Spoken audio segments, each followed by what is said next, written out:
Okay, so we're using Wattstopper WPIR version 3 ceiling mount sensors in this garage.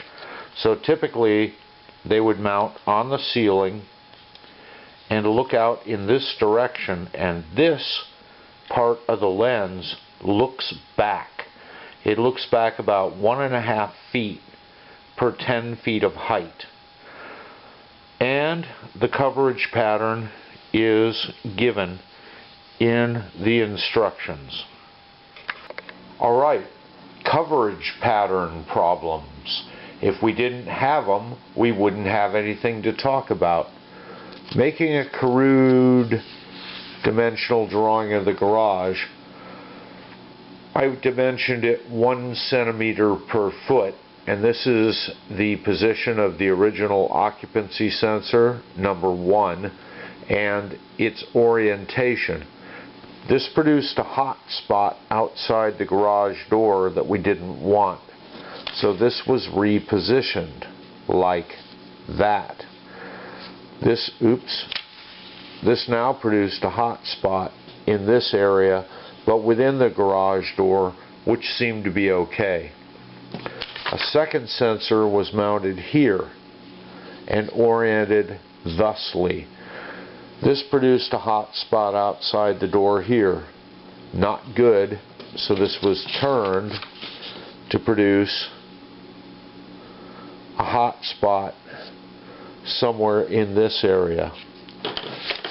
No amount of changing the gain or masking this guy would fix it. So it was oriented thusly and was still producing a hot spot in this area that was a little too hot. So we took about 1/5 of it out by masking and oriented it.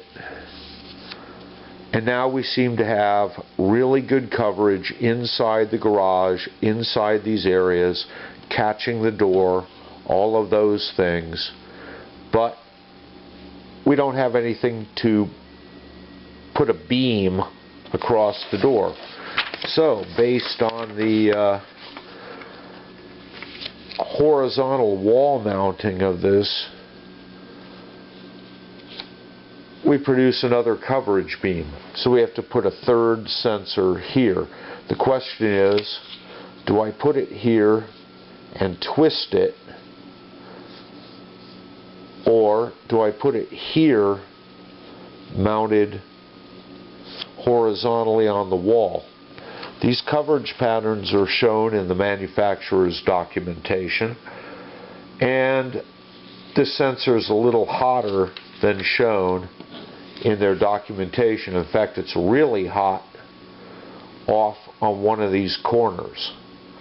So I'll let you know whether I end up putting one here with a look back of about 1.5 feet per 10 feet. If you can see this graph, these points are given by the manufacturer, but they like nice even numbers, so the truth probably lies somewhere in this region. So I'll let you know. Do I do an Enrico Suave method like this, where I twist the thing to get it mounted less than perpendicular to the wall, or do I put it here and live with the look back, which is about 1.5 feet per 10 feet of height?